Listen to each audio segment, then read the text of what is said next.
और जो आज देखें औरतों को 1 घंटे तक रहती आईने के सामने खड़ी हुई, ये लगाया ऐसे पोछा, ये लगाया ऐसे पोछा, ये लगाया ऐसे पोछा, फिर पानी से फिर पोछा, कुछ करने की जरूरत नहीं है। वो मत की जगह पे मत खड़ा हो, निगाहों को नीचे रख। कुल्लिल मोमिनीना यगुद्दू मिन अबसारिहिम, हबीब आप मुसलमानों से कहिए निगाहें नीचे रख के चले। औरतों से कह दिए कुल्लिल मोमिनात यगुद्दूना मिन अबसारिहिन्ना, अपनी निगाहों को नीचे करके रखे। मगर आज हालात देखे, चाउमीन बर्गर पानी पूरी खा खा करके ऐसा गर्म मजाज आदमी हुआ, ऐसे देखती है हमारी बेटियां, कहां कौन छत पे कौन घूम रहा है, कहां कौन सीटी मार रहा है, कहां कौन इशारा कर रहा है, कहां कौन आंख मार रहा है। ऐसे देख लगती कि लड़की है कि लड़का का बाप है, कुछ समझ में नहीं आता। यहाँ तो लड़का आप आंख में चल रहा है, लड़का आंखें नीची करके चल रहा है और इनकी आंखें उठी रही है। आशिक बनने के लिए पैदा हुआ है, एक लड़की के लिए जान देने के लिए पैदा हुआ है। हमारा कसूर है कि मैं घर में कुरान नहीं पढ़ता, हदीस नहीं पढ़ता, बुजुर्गों का चर्चा नहीं करता, मैं बच्चों की तरबियत नहीं करता। तो बच्चे सोचते हैं नौकरी मिल गई तो मुकद्दर की मेराज, लड़की मिल गई तो जिंदगी में कामयाब, लड़की और नौकरी और छोकरी यही मिल गई, कामयाब हो गया। और ये सैयद का बेटा, शेख का बेटा, पठान का बेटा, अंसारी का बेटा, नदाफ का बेटा, जमींदार का बेटा, या दिल फेंक आशिक बन गया था कोटा तैयारी करने के लिए ताकि नीट निकाले, नीट में 720 नंबर ले आए, वहां से लड़की को घर लेके चला आया। अम्मी बोलती बेटा ये क्या है? कहा अम्मी क्या करूं, दिल लग गया। तो दिल लग गया, जिसका दिल किताब में लगता है वो नीट निकालता है, और जिसका दिल लड़की में लगता है वो दिल फेंका आशिक बन के चला आता है। हजरत एक इमाम साहब थे,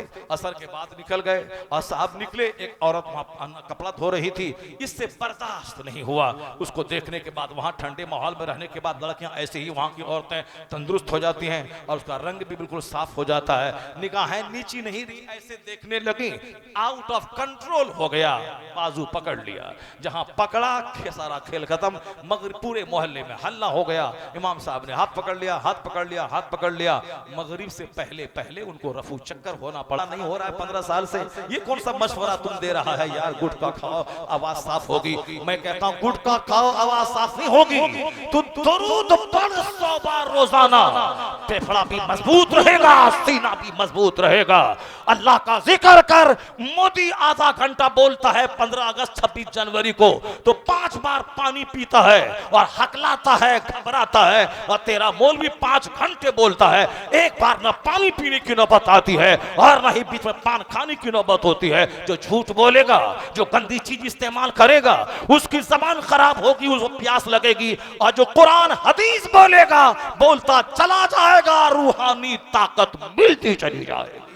निकलते हैं, वो मिसेज लेडी बीचर कहती है मुसलमान औरतों को लोशन केमिकल लगाने की जरूरत क्या है? वो तो सजदा करें जो उस पर जरूरी है, और सजदा थोड़ा लंबा करें, और सजदा के बाद आईना में अपना चेहरा देखें। हजारों लोशन वो काम ना करेगा जो लंबा सजदा उसके हुस्न दे देगा, उसके चेहरे पे निखार पैदा हो जाएगा। इसलिए मुसलमान औरतों को कोई लेकमी, कोई फेयर एंड लवली और कोई लोशन लगाने की जरूरत नहीं है। और ये 2 टांग के बीच में जो पार्ट है, जरा सा माल हुआ, लुचुर बुचुर करने लगा, कंट्रोल नहीं हुआ, तो 70 साल के बुढ़ापे में लड़के से गुलामबाजी शुरू कर दिया। नहीं कुछ हुआ, जवानी में जानवर से सोहबत करना शुरू किया। नहीं कुछ मिला तो बाथरूम में अपनी मुट्ठी से, अपने हाथ से मुश्तजनी शुरू कर दिया।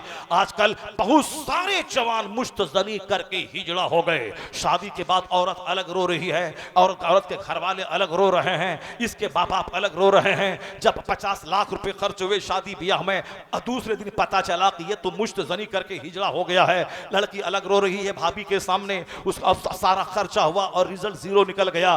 क्यों इतना खर्चा करता? नाचता गाता है। लड़का को देख सेहतमंद ढूंढ तलाश कर। सेहतमंद वो रहता है जो दीनदार रहता है, और दीनदारी आजकल क्या है? आजकल अमेरिका की तरह हिंदुस्तान में भी हाल शुरू हो जाएगा। जब बुराइयां बढ़ेंगी तो सबसे पहले डीएनए टेस्ट होगा, नौकरी की बात बाद में होगी, दौलत की बात बाद में होगी, पहले होगी लड़का डीएनए टेस्ट में मर्द है कि नहीं है। क्योंकि यूरोप का कल्चर हिंदुस्तान में आ रहा है। अगर नहीं कुछ मिला तो मुश्तजनी शुरू किया, हैंड प्रैक्टिस मत कर, नामर्द हो जाएगा। इकलामबाजी मत कर, नामर्द हो जाएगा।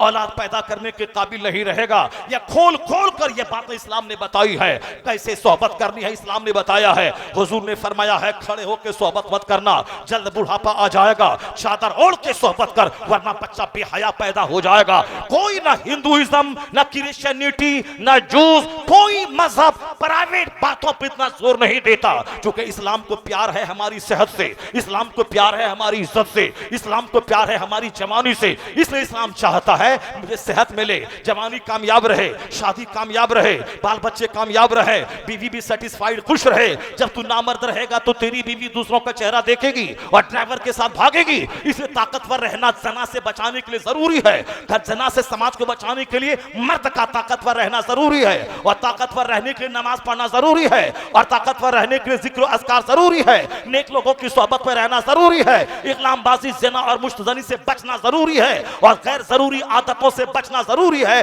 अगर तुमने फिल्मी कल्चर का सहारा लिया, जहन्नम वहां, सेहत यहां चौपट हो जाएगी। और तुमने नेकों की बात सुनी, अपने आप को गैर जरूरी बातों से बचाया, जन्नत की ताकत वहां मिलेगी, यहां औरतों को सेटिस्फाइड करने की ताकत यहां मिलेगी। नात शरीफ सुनने के आदि मत बनो, नात सुनो 5 मिसरा और तकरीर सुनो 5 घंटे। तकरीर से मरा हुआ दिल जिंदा होता है, तकरीर से मरी हुई सोच जिंदा होती है, तकरीर से आदमी अपनी जिंदगी में यूं टर्न लेता है, जिंदगी में इनकलाब पैदा होता है। किसी की बुरी नजर लगी हमारे जलसे को, लोगों ने तकरीर के बजाय नात खानी पे जोर दिया, नतीजे में हमारे बच्चे नात सुन के भागने लगे, क्योंकि ये माहौल हमारा ही बिगड़ा माहौल बिगड़ा हुआ है।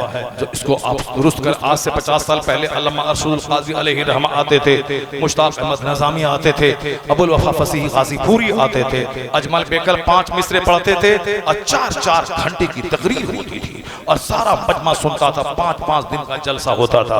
अभी तो सब चौपट कर दिया हमने, नात सुना सुना करके बच्चों को सिर्फ नात सुनने का आशिक बना दिया, और कुरान हदीस नहीं सुनेगा तो कैसे जानेगा इस्लाम क्या है, इस्लाम कैसे बचेगा, इस्लाम में क्या क्या बोलूं जो मुसलमान रहूं, और क्या बोलूंगा जबान से क्या निकल जाएगा, काफिर हो जाऊंगा। इस तरह से इस बात का जानना बहुत जरूरी। अब जरा गौर से सुनो मेरी बात, मैं कुरान शरीफ की वो आयत पढ़ता हूँ, उस आयत के बाद फिर मैं तुमको मदीना शरीफ की गली में ले जाता हूँ, उसके बाद फिर वापस आके मैं तकरीर शुरू करता हूँ, उसके बाद फिर बताता हूँ कि तकरीर किसे कहते हैं। हाथ उठा के बोलिए सुभान अल्लाह, और जोर से बोले ला इलाहा इल्लल्लाह। अल्लाह ताला रहमत और नूर की बारिश बरसाए अबुल हक़ानी साहब की कब्र अनवर पे। वो हमको कहते थे कि आपको अपने मदरसे में बुलाएंगे, आपको लोखा में बुलाएंगे, आप क्या तकरीर करते हैं, क्या गज़ब की बात करते हैं, आप साहब बिल्कुल नॉन स्टॉप खिताब करते हैं, ज़बरदस्त आप बोलते हैं, इसलिए आप मेरे बाद बोलिएगा, पहले हमको बोलने दीजिए, पहले हम बोलेंगे। हम तो 1 घंटा बोलते हैं, 1.25 घंटा बोलते हैं, आप मेरे बाद बोलिएगा, आप तो 2-2 घंटा बोलते हैं, पहले हमको बोलने दीजिए। हाँ हुजूर, हाँ हुजूर, आप पहले बोल रहे हैं। तो हजरत बोलते थे और कहते थे मौलाना साहब आ रहे हैं, अंग्रेजी बोलेंगे, हिंदी बोलेंगे, नॉन स्टॉप बोलेंगे, ज़बरदस्त बोलेंगे। वो बोल के चले जाते थे और मुझको कहते थे कि ज़रूर बुलाएंगे, ज़रूर बुलाएंगे। मगर क्या हुआ, ऐसा हयात ने वफा नहीं की। लोग 80-90 साल जिंदा रहते हैं, मगर अबुल हक़ानी साहब उतनी ही उम्र लेके आए थे और चले गए। जो मर गए तो तर गए, अगर जिंदा रहते पता नहीं कौन सा फितना मोबाइल में उठता, कौन सा फितना ये सोशल मीडिया में उठता, कभी इज्जत मिलती, कभी कुछ होता। जो मर गया सो तर गया, चला गया, अब इंतकाल कर गए। अब वहाँ पे आराम से रहें, अपना जन्नत जाएं, अल्लाह फजल फरमाए, सारे गुनाह माफ़ हों, अल्लाह जन्नतुल फिरदौस में आला मकाम अता फरमाए, आप सब अता फरमाए। लेकिन जिंदा रहते तो कड़ाके की सर्दी में नमाज पढ़ना होता, गर्मी में नमाज पढ़ना होता, किसी हालत में नमाज माफ़ नहीं है। चाहे बेटी का जनाजा उठे तो भी नमाज माफ़ नहीं है, चाहे बेटे की बारात चले तो भी नमाज माफ़ नहीं है, चाहे खड़ा ना हो तो बैठना तो लेट के मर, जब तक सांस जारी है नमाज पढ़ना फर्ज है। एक वक्त की नमाज छोड़ना हराम और गुनाह कबीरा है। जैसे झूठ बोलना हराम, शराब पीना हराम, सूद खाना हराम, ज़िना करना हराम, उसी तरह नमाज पंजगाना छोड़ना हराम और गुनाह कबीरा है। बंदा जो जिंदा है उसको तो छुटकारा है नहीं, पढ़ना ही है। नहीं पढ़ेगा तो जाएगा बूट लादने के लिए, मगर पढ़ना पड़ेगा जब तक जिंदा है, फर्ज है। मर गया, न नमाज है, न रोज़ा है, न हज है, न ज़कात है, आराम से कब्र में चले गए। अगर काफिर मरा तब तो सीधे कब्र से लेकर के हमेशा सदा आग ही आग है। और मोमिन मरा, अल्लाह ताला अगर माफ गुनाहों की सजा दे दे, काटने के बाद बिल आखिर जन्नत है। अल्लाह फजल फरमाए, शुरू दिन से माफ करके उसको शुरू से ही जन्नत की खिड़की खोल दे, आराम दे दे, ये अल्लाह का फजल है। मर गया तर गया। मोमिन जो मर गया चला गया, ये मत तरस खाएं कि क्यों मर गया, नहीं, मोमिन के लिए मौत तोहफा है और काफिर के लिए मौत एक अजाब है, एक सजा है कि जो मस्ती करनी थी दुनिया में कर लिया, हुकूमत करना, मंत्रालय संभालना, डीएम बनना, एसपी बनना, दौलत जमा करना, सब करना, सब कर लिया, मरने के बाद सदा आग में जलना है। दुनिया में तकलीफ बढ़ी, मौत आ गई, बदन ठंडा हो गया, मगर वहां तक मौत ही नहीं है, वहां तड़पते रहना है। खाल गलेगी, फिर नई खाल पैदा होगी, फिर आग में जलेगी, फिर नई खाल पैदा होगी। ये बताएं कितनी तकलीफ होगी। इसलिए सरकार गौसे आजम के सिलसिले के एक कादरी बुजुर्ग ने कहा था, मेरे बेटे, मेरे लाल, मेरे मुरीद, 50,000 किताब पढ़ने से ज्यादा फायदा देगा, दो बात को याद रख लेना। कहा था उन्होंने कि जांत गिरह बांध के रख ले कि कोई तकलीफ जहन्नम की तकलीफ से बढ़कर नहीं है, कोई तकलीफ नहीं है। दुनिया में 100 साल तेरा पांव सड़ जाए, तेरा हाथ सड़ जाए, तेरे बच्चे मर जाए, तेरा घर जल जाए, तेरी दुकान खत्म हो जाए, ये सारी तकलीफें जहन्नम की 1 मिनट की तकलीफ के मुकाबले में कुछ नहीं है, क्योंकि दुनिया की हर तकलीफ का अंत है।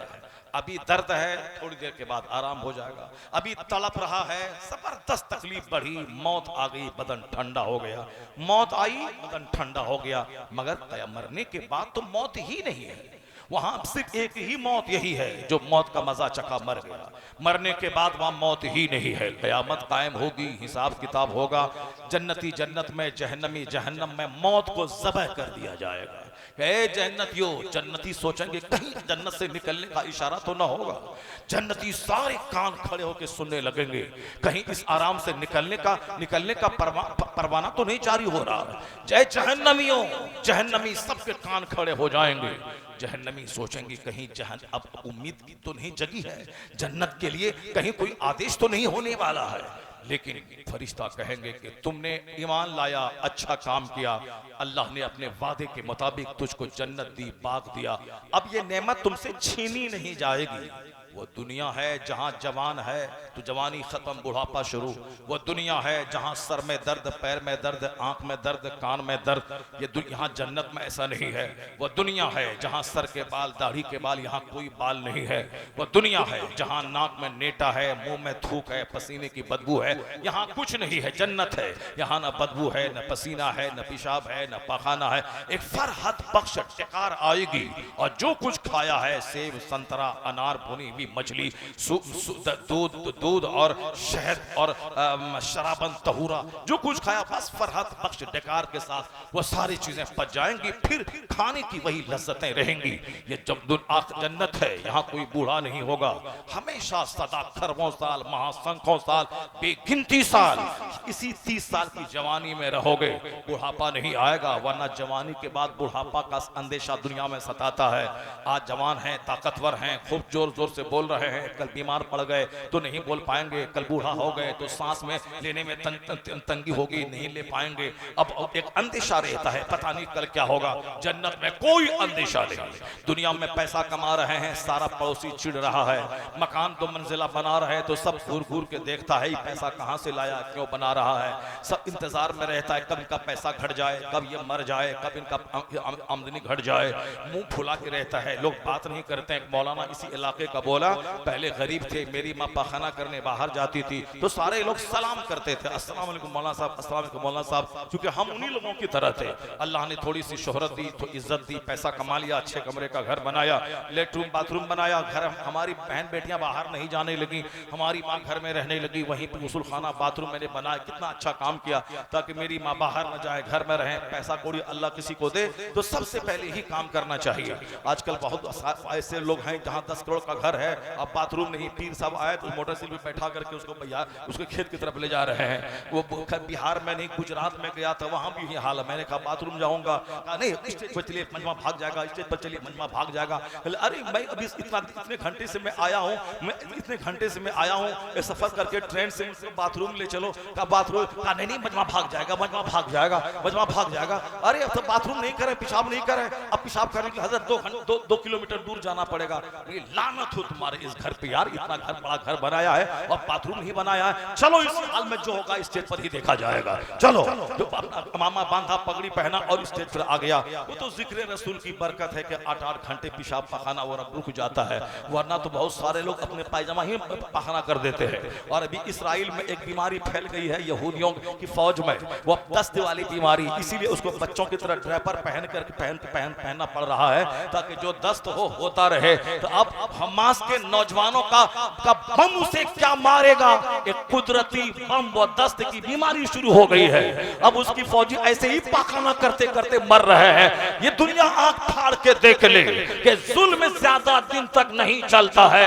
जुल्म फिर जुल्म है, जब बढ़ता है तो मिट जाता है। खून फिर खून है, जब बहता है तो जम जाता है। जब खुदा का बंदा बेसहारा हो जाता है, कोई मदद करने को तैयार नहीं है, इधर आंख से आंसू निकलता है, उधर आसमान से अल्लाह का अजाब उतर जाता है, उधर अल्लाह का अजाब उतरता है। ये कोरोना क्या था? कोरोना अल्लाह का अजाब था। मौलाना को नहीं मानना है, मौलाना की बात नहीं सुननी है, जलसा नहीं करना है, तकरीर बंद करवा दो। ये वो काहिना में बम मस्जिद बंद करवा रहा है, हिंदुस्तान में निकाल रहा है किसको? साहब इस रेलवे स्टेशन पे कोई 10-25 साल का जवान, 25 साल की लड़की लड़का है, दोनों एक दूसरे के कांधे पे हाथ रख करके एक दूसरे से चुमा चाटी कर रहा है। कोई पुलिस वाला नहीं बोलता अरे ये क्या कर रहा है, ये गलत है, गलत मैसेज जा रहा है। लोग इतने लोग 1000 लोग इस प्लेटफॉर्म पे हैं, सबके दिमाग पे क्या गुजरेगा? बुराई चोर दरवाजे से दाखिल हो जाएगी। खबरदार, घर में जाके करो, ये प्लेटफॉर्म है। किसी पुलिस की नानी मरे बदतमीज नहीं बोलता, लेकिन उसी स्टेशन पर हम मुसल्ला बिछा के नमाज पढ़ने लगते हैं। नमाज पढ़ने वाला शरीफ होता है, सॉफ्ट होता है, डरने वाला होता है, वो गुनाह नहीं करता है, अपने रब की इबादत कर रहा है। ये इबादत कर रहा है, पुलिस वाला बोलता है कि अरे ये आतंकवादी कहां से आ गया, ये नमाज पढ़ रहा है, ये प्लेटफॉर्म है, ये मस्जिद नहीं है, ये प्लेटफॉर्म है।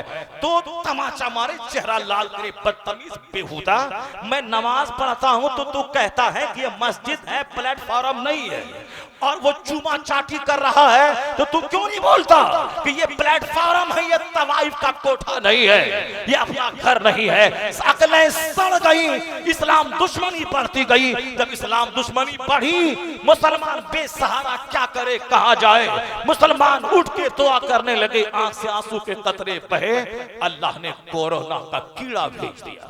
वह कोरोना का कीड़ा क्या आया, कई लाख लोग तड़प तड़प के मर गए, और जो एनआरसी के चक्कर में मराना चाहता था, अब वो साहब हॉस्पिटल में लग गए, वो वैक्सीन में लग गए, मेडिसिन में लग गए, वो सारी बातें भूल गए। मोमिन, इससे तो सबक हासिल कर ले। 40 करोड़ मुसलमान हिंदुस्तान का मिलकर जिसका कुछ नहीं बिगाड़ सकता, अगर तुम अल्लाह का हो जाओ तो अल्लाह इसका गुरूर तोड़ देता है, उसका घमंड तोड़ देता है। चाइना का गुरूर तोड़ा, अमेरिका का गुरूर तोड़ा, हिंदुस्तान का घमंड तोड़ा, ब्रिटेन का गुरूर तोड़ा, सारी दुनिया का गुरूर तोड़ के बता दिया कि खुदा बनने की कोशिश मत करना, तुझको मैंने कमजोर पैदा किया है, कमजोर है तू, झुक के रहना, सर उठा के बच चलना। तेरे चाहने से सब कुछ नहीं होता है, वही होता है जो मंजूरी खुदा होता है। अल्लाह ने बता दिया कि तू बंदा है, बंदा बन के रहना। वो अल्लाह है, अल्लाह हमेशा वक्फे वक्फे से दुनिया को बता देता है। और आप सिर्फ परफेक्ट होके रहिए, आप नेक बन के रहिए, मस्जिदों को उजाड़िए मत, मदरसा को उजाड़िए मत, सच्ची तौबा करिए, नेक बन के रहिए। फिर देखिए जो काम एटम बम न करता हो, वह काम आपकी दुआ, आपका सजदा, आपका तकवा कर जाएगा। इसी ताल्लुक से एक बात मैं कहता हूँ, उसके बाद मैं कुरान शरीफ की एक आयत को पढ़ता हूँ, उसका तर्जमा मैं करता हूँ। इसी ताल्लुक से जो बात मैंने भी आपसे कही कि तकवा में जो ताकत होती है, परहेजगारी में जो ताकत होती है, उसी की एक मिसाल आपको, आपकी तवज्जो है मेरी तरफ, आप सुन रहे हैं गौर से, जरा हाथ उठा के बोले सुभान अल्लाह, जोर से बोले ला इलाहा इल्लल्लाह। चूंकि अबू रक्कानी साहब के जलसे में मैं हूँ, अबू रक्कानी साहब 1 घंटे की तकरीर में 50 बार हाथ उठाते थे, अब कम से कम 10 से लेके 20 बार सलाम करते थे। और सलाम की फजीलत पर जब वो खिताब करते थे तो कहते थे अस्सलामु अलैकुम, तो सारा मजमा कहता था वालेकुम अस्सलाम। क्या जबरदस्त खिताब होता था। अब वो खिताब करने वाला नहीं रहा, खिताब करने वाला चला गया। 1 घंटे की तकरीर में 25 बार सलाम करते थे। मुहद्दिस कबीर कलकत्ता में पीर खाने में थे हम लोग, लोग बैठ के थे, हजरत खिताब कर रहे थे। मुहद्दिस कबीर कहने लगे, ये अबुल हक्कानी साहब क्यों बार बार सलाम कर रहे हैं, क्यों बार बार सलाम कर रहे हैं? कहा हुजूर वो सलाम की फजीलत पे खिताब कर रहे हैं, सलाम की फजीलत पे खिताब कर रहे हैं। इसीलिए हम जल्दी किसी से हाथ नहीं उठवाते। 4-4 घंटे की तकरीर है, एक बार भी हाथ नहीं उठवाया, एक बार भी नारा नहीं लगवाया, मगर अभी यहाँ बार बार लगवाना पड़ रहा है। क्यों? अबुल हक्कानी साहब के उर्स में आए हैं। सुभान अल्लाह, सुभान अल्लाह, सुभान। अबुल हक्कानी साहब के उर्स में आए हैं, अबुल हक्कानी साहब के उर्स में आए हैं। वो अपनी कब्र से देख रहे होंगे जिसको मैं जिंदगी में नहीं बुलाया, वो मेरे उर्स में आकर के वो मेरी नकल कर रहा है, वो हमारी फजीलत बयान कर रहा है, वो हमारी तकरीर कर रहा है। तो जब उनकी सल्तनत है, उनका मदरसा है, उनकी खानका है, उनकी मस्जिद है, ये उनका दरबार है, तो उनके दरबार में उसी ट्रैक पे खिताब करना होगा। एक बार जोर से बोले सुभान अल्लाह। अब मैं बताता हूं कि जो ताकत बम में नहीं है वो ताकत सजदे में कैसे है। अब मैं बताता हूं कि जो ताकत कन में नहीं है वो आपकी दुआ में वो ताकत कैसे है। आपने सुना होगा, एक शख्स का नाम सुना होगा, वो शख्स दुनिया इस्लाम की तारीख का एक जबरदस्त किरदार अदा करने वाला, करोड़ों मुसलमानों के दिलों की धड़कन, जिसको दुनिया सलाहुद्दीन अय्यूबी के नाम से जानती है। सुभान अल्लाह, सुभान अल्लाह। फिलिस्तीन की माँ बहन बेटियों से मेरी माँ बहन को सबक हासिल करना चाहिए। अगर हमारी बहन को तकलीफ होती है ससुराल में, वो शौहर चेंज करने के लिए सोचती है, अपनी माँ को जाकर शिकायत करती है, गीबत करती है, और नहीं कोई इल्जाम मिला तो एक इल्जाम रख देती है कि ये शौहर बनने के काबिल नहीं है। ये पहले भी ऐसा होता था, मगर इदारे शरिया में ऐसा केस पहले नहीं आता था, और आजकल ये केस बढ़ गया। अभी कर्नाटक की राजधानी बेंगलोर में मैं 2 साल पढ़ाया हूँ, जामे हजरत बिलाल में। वहाँ मरकजी मदरसा है, पूरे कर्नाटक का सबसे बड़ा इदारा है, वहाँ 2 साल पढ़ाया। बगल में मस्जिद में 2 साल नमाज पढ़ाया। वहाँ एक केस आ गया, क्या लड़की डीएम है। अरे बाप, लड़की डीएम है। डीएम प्रधानमंत्री से भी बड़ा होता है। आप बोलेंगे कैसे? क्योंकि मैंने खुद इंटर किया है, ग्रेजुएशन किया है, पीजी किया है, मैंने अंग्रेजी लिटरेचर में एमए किया है, मैं स्कूल को देखा हूँ, मैं कॉलेज को देखा हूँ, यूनिवर्सिटी को देखा हूँ, मैं वो सब उनके ब्राह्मणों राजपूतों के माहौल में रह करके सब देखा हूँ, मुझको सब मालूम है। मैं डीएम को जानता हूँ, प्रधानमंत्री को जानता हूँ, मैं आदित्य जोगीनाथ पंडित जी को जानता हूँ। हिंदुस्तान का सारा पंडित लंबी लंबी दाढ़ी रखता है, सिर्फ एक पंडित है आदित्य जोगीनाथ जो दाढ़ी मुंडता है। दाढ़ी मुंडने के बाद ही वो पंडित जी कहलाता है। हमारे लोगों से सबक हासिल कर ले वो हिंदू लोग कि दाढ़ी मुंड के कहीं पंडित होता है। हमारी मस्जिद का इमाम अगर एक मुट्ठी से कम दाढ़ी कतर ले तो जो फटीचर क्लास का रिक्शा चालक है वो उसको मुसल्ले से हटा देगा। मौलाना साहब, ये हद शरअ से कम दाढ़ी रखना ये फिस्क है, फिस्क एलानिया है, ये हराम है, ये फासिक बरदुदु शहादा आप हैं, आपके पीछे नमाज नहीं होगी। इसलिए हमारा मौलाना जब हम उसका पांव चूमते हैं तो फिर हम उसकी खबर भी लेना जानते हैं कि ये लिबास नहीं चलेगा, ये सीना का बटन खुला है नहीं चलेगा, ये सोने की अंगूठी नहीं चलेगी, ये चांदी का चैन नहीं चलेगा, और ये दाढ़ी नहीं चलेगी, नहीं चलेगी, नहीं चलेगी, पैंट शर्ट पहन के आएंगे इमामत नहीं चलेगी। ये है इख्तियार इस्लाम ने दिया है। इमाम का पांव चूमना है, नजर भी रखनी है कि ये दाढ़ी नहीं चलेगी, फ्रंट कट नहीं चलेगी। लेकिन उसके यहाँ कुछ नहीं है, शराब पियो, कुछ भी करो, डोमनी को लेके भागो, कहीं जाओ, पर पंडित मिन करो तो पंडित जी हो गए। अब राजपूत ब्राह्मण है तो पंडित जी हो गए। वो दाढ़ी मोछ दोनों मूडता है पंडित जी, मगर फिर भी वो पंडित जी है, मगर वो है मगर जनरल पंडित दाढ़ी। आशाराम को देखिए लंबी दाढ़ी, गुरमीत सिंह को देखिए लंबी दाढ़ी, और वो सब शंकराचार्य को देखिए लंबी दाढ़ी। ये हमारी दाढ़ी का मजाक उड़ाते हैं ये लोग। तो अपने पंडितों का ही चेहरा देख ले तो समझ में आ जाएगा कि दाढ़ी रखना ये पुरानी रीत है, दाढ़ी मूंडना ये 100 साल के अंदर की रीत नई रीत है। जब से फिल्म पैदा हुई और फिल्म में एक्टर नाचने लगे तब से हिंदू मुस्लिम सब दाढ़ी मूंडने लगे, वरना 100 साल पहले जब फिल्म नहीं बनी थी तो सारे लोग दाढ़ी रखते थे, क्योंकि दाढ़ी जवानी के लिए और कुव्वते मर्दानगी के लिए जरूरी है। क्योंकि जैसे हमने दाढ़ी मुंडाया, मेरा बेटा मुंडाया, मेरा पोता मुंडा, पोते का बेटा मुंडा, पोते का पोता मुंडवाया, 6 नस्ल हो गई। 7 नस्ल तक जो लगातार दाढ़ी के बाल मुंडेगा, हकीमों तबीबों फलसफियों का कहना है कि 8वीं नस्ल जो पैदा होगी वो ना मर्दों की हिजड़ों की पैदा होगी। होगी। क्योंकि अब इसलिए आप अपने बाल बच्चों को कैसा पैदा करना है, आपको बहादुर पैदा करना है, ताकतवर पैदा करना है, मर्द पैदा करना है या उसे नामर्द पैदा करना है, वो आप फैसला कर लीजिए। इसलिए आप अपनी आने वाली नस्लों में दाढ़ी, सरकार की जो सुन्नत है उसकी अहमियत बताने के लिए जरूरी है कि आप दाढ़ी रखें, आपका बेटा दाढ़ी रखे, आपका पोता दाढ़ी रखे, पोते का बेटा दाढ़ी रखे, पोते का पोता दाढ़ी रखे। 6 नस्ल हो गई, 7वीं नस्ल, तब आप दबंग रहेंगे। 80 साल में भी लड़का पैदा करने के काबिल रहेंगे, क्योंकि कुव्वते मर्दानगी से गहरा रिश्ता है इस दाढ़ी का। अल्लाह ने औरतों को दाढ़ी नहीं दी है, अल्लाह ने मर्दों को दाढ़ी दिया है, क्योंकि मर्द की ताकत दाढ़ी में है और औरतों की ताकत दाढ़ी ना होने में है। और जिस दिन उनके चेहरे पे दाढ़ी हो गई, वो औरतों के औसाफ से खाली, औरतों की संवेदना से खाली, औरतों को जो सेंसेशन होता है, जो जज्बात होते हैं, जो निस्वानियत होती है, वह सबसे खाली, वह खोसट लकड़ी बन जाएगी। और मर्द को अगर दाढ़ी न रहे, ये देर या सवेर ये नामर्दी के करीब पहुंच जाएगा।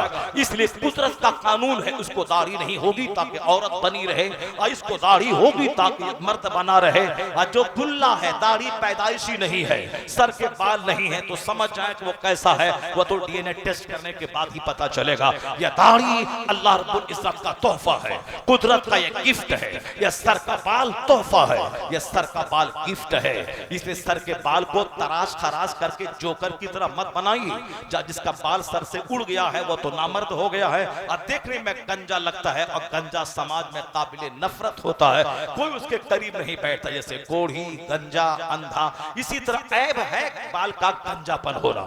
हाँ, उम्र बढ़ी, थोड़ा सा बाल आगे से उड़ गया, वो नहीं जो पूरे सर का बाल झड़ गया हो, समझ लें कि वो मर्द कहलाने के काबिल नहीं रहता। और बाल है, चेहरा हसीन लगता है, खूबसूरत लगता है, तो अल्लाह ने बाल दे के खूबसूरत बनाया है। और हमारा बेटा फिल्म के एक्टर को देख के चारों तरफ से बाल मूंड के औरतों की चुटी की तरफ बाल रखता है। ये बाल बनाने का ये अंदाज नामर्दी की तरफ ले जाता है, बाल बनाने का ये अंदाज हमारी इज्जतों को छीनने की तरफ ले जाता है। और अगर बाल रहे सुन्नते रसूल के मुताबिक, यानी पूरे सर में बराबर बराबर बाल रहे, बाल कान की लौ तक रहे, बाल यहाँ कान की लौ तक रहे, ज्यादा बढ़ जाए तो आधे कांधे तक आ जाए, पूरे सर में बराबर बाल रहे, ये बाल रखने का सुन्नत तरीका है। और कितना खूबसूरत ये बाल लगता है, सुन्नती जुल्फ। अगर यकीन नहीं आए तो हमारे वो रियाज दरभंगी भी कहाँ चले गए, दरभंगी भी कहाँ चले गए, रियाज दरभंगी भी कहाँ चले गए, हाँ चले गए। रियाज दरभंगी का बाल देख लेते आप, किस कदर हमारे इस मौलाना साहब का बाल देख लीजिए। मगर नहीं, एक शायर का बाल बहुत लंबा है, उसको मत देखिए,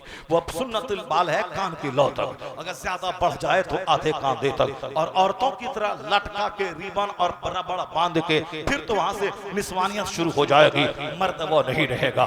ये बाल रखने का ये तरीका जो आज दुनिया में मुरव्वज है, ये तरीका सही नहीं है। चारों तरफ से मूंड के बीच में रखना ये सेहत के लिए खतरा है, ये सेहत का वो दुश्मन है जो इस तरह का बाल रखता है। बाल का वही स्टाइल जो मुस्तफा का दिया हुआ है, वह सबसे खूबसूरत लगता है, और वो तर्ज बाल आदमी को ताकतवर भी बनाता है। और औरतों के बाल लंबे लंबे व खूबसूरत लगती है, मर्दों का बाल कान की लौ तक, आधे शाने तक, ये खूबसूरत लगता है। मर्द चेहरे पे दाढ़ी रखे तो हसीन लगता है, औरत चेहरे पे दाढ़ी नहीं है तो खूबसूरत लगती है, वो खूबसूरत लगती है। तो खूबसूरत लगने का मतलब नहीं कि 10 लड़कों को दिखाती रहे, नहीं नहीं, यह खूबसूरती शौहर की अमानत है, यह खूबसूरती शौहर की अमानत है।